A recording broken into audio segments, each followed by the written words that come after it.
book I'm going to be reviewing is The Language of Flowers by Vanessa Diffenbaugh.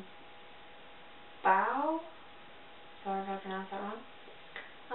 So this book I got through Goodreads giveaways as an ARC, or an advanced reader's copy or edition. And that was like back in the summer. So it took me a long time to even start reading this book just because of other commitments, and I am so glad that I finally got to read it, and disappointed that I didn't read it earlier because this is such a good book, or in my opinion. So this book is about a girl, or I'll read the front part for you. Yeah, it would be on the back, but because it's a different copy. The Victorian language of flowers was used to convey romantic expression. Honeysuckle for devotion, aster for patience, red roses for love. But for Victoria Jones, it's being more useful in communicating grief, mistrust, and solitude. After a childhood spent in foster care system, she is unable to get close to anyone, and her only connection to the world is through flowers and their meaning. Now 18 and emancipated from the system, Victoria has nowhere to go and sleeps in a public park where she plants a small flower garden of her own. Soon a local florist discovers her talents, and Victoria realizes that she has a gift for helping others through the flowers she chooses for them. But a mysterious vendor at a flower market inspires her to question what's been missing in her life. And when she's forced to confront a painful secret from her past, she must decide whether it's worth risking everything for a second chance at happiness. So despite my poor reading aloud skills, this book is about a girl named Victoria who has been in and out of the foster care system since she was very young. And in one of her foster care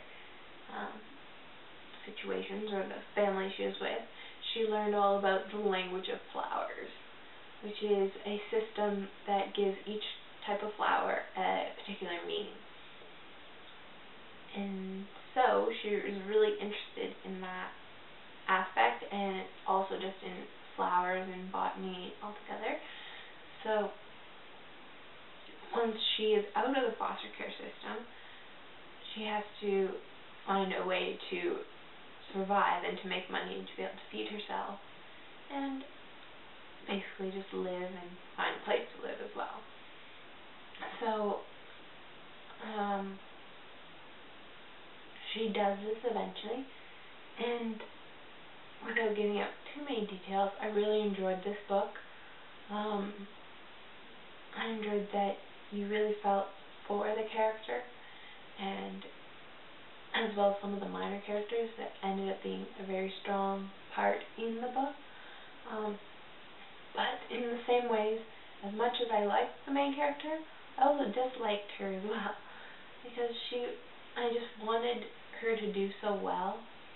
Because you begin to go through some of her, where she, or at least her last home where she was in with a family before she got emancipated and before she went back into the system, before emancipation.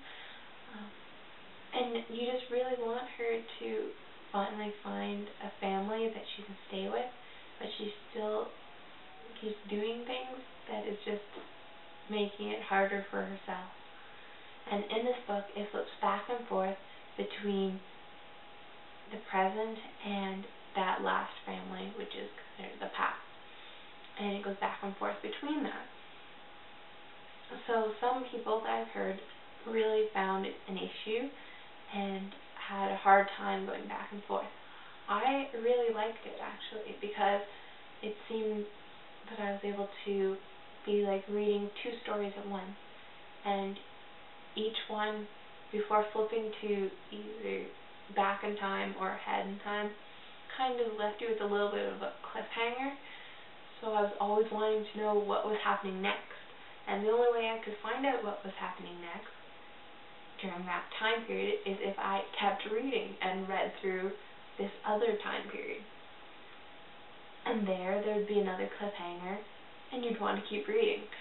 So because of that, I was able to read this book in about 2 or 3 days, and I'm usually a very slow reader, so that says anything.